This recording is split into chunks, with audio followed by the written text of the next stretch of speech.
So I think officially that was by the odds makers the biggest win of an underdog in UFC history. That's awesome. Yeah, I stumbled upon the odds last week when I was trying to bet. I was trying to make some money off the fights last week, and I was like, damn, they really down me. So, that was a little bit of more fuel in the tank for me. Is there any moment where you see the odds are so far apart that you think, wow, maybe this woman's really good? Or do you just know in yourself and your own abilities and you don't let that enter your head? I know that my training partners, my training partners have given me smoke and given me heat that she couldn't. And I believed in my training. And, not to take away from Mariya, she was, she had a great blitz. We were expecting her to come out hot, and she did, but we were prepared for that.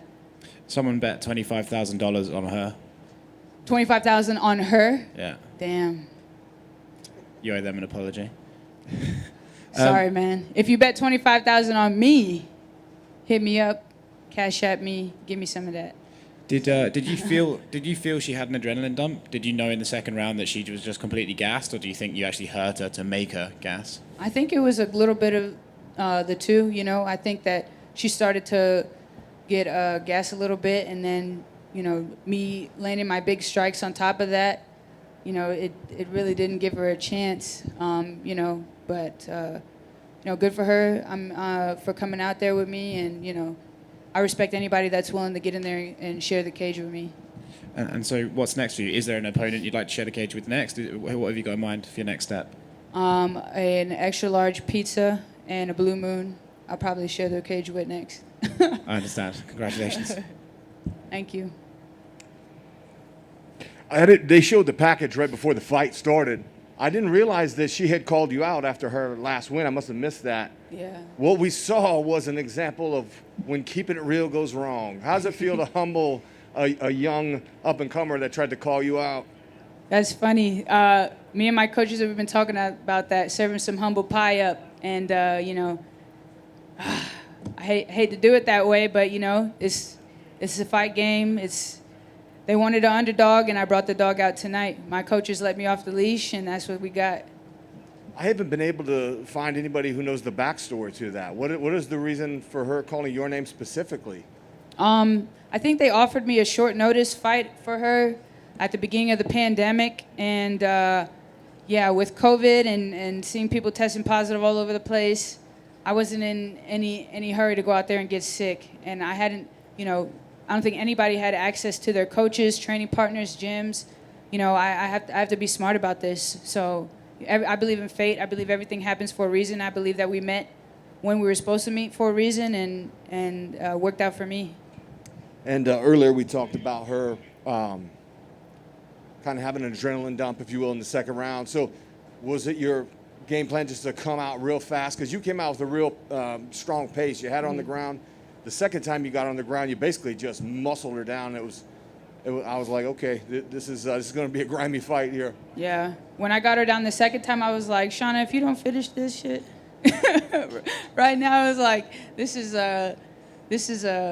money right here. This is easy work. So we knew she was going to come out hot, and we knew that I had to be calm and composed and use my experience. This is a weird setup, we're in COVID, the UFC, and although we don't have the crowd, this is still the biggest MMA promotion in the world. So there's a lot of nerves that goes into this. So we work a lot of mental training, and I know that was a great advantage for me tonight. Just speak to that, if you would, real quick. The Apex, that's a different experience. What was it like for you? That cage was a little small.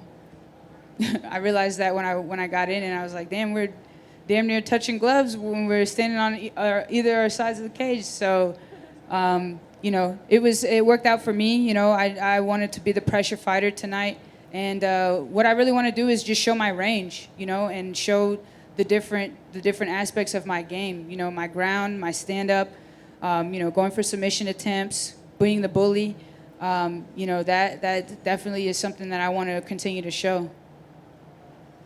Shana, congratulations, Jim Greasehaber, cage side seat. That's a long 6 months, right? Because you win your first one, but then you lose 3 in a row. And you have to be thinking, man, I fought so hard to get here, and you don't know what's going to happen, and there are things like cuts. And, just want to ask you about those 6 months and what you did to stay focused, to regroup, and kind of get back to being you, and now you're back in the win column. Yeah, I know I talk about my team a lot, but, I really got to give credit where credit is due. My coaches, they're not only physical coaches, they're mental coaches.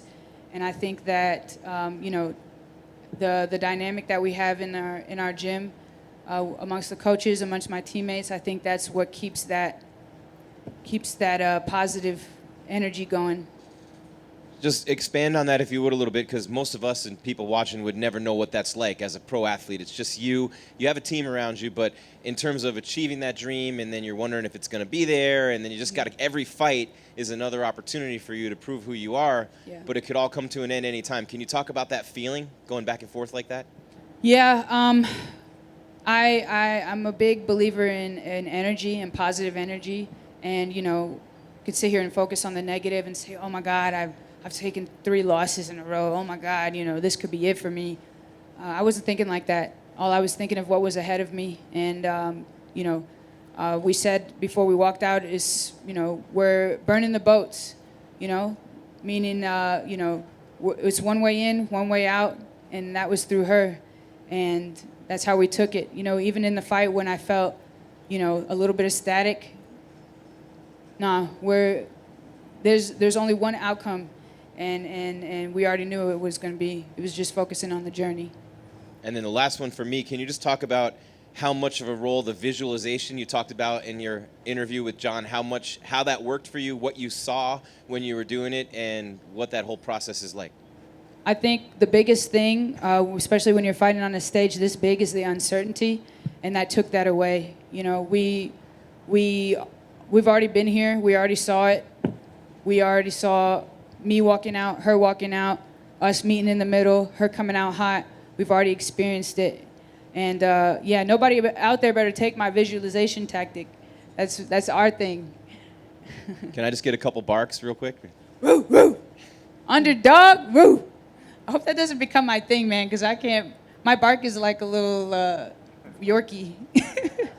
You keep winning like that, it doesn't matter. There we go. Congrats. Thank you, guys.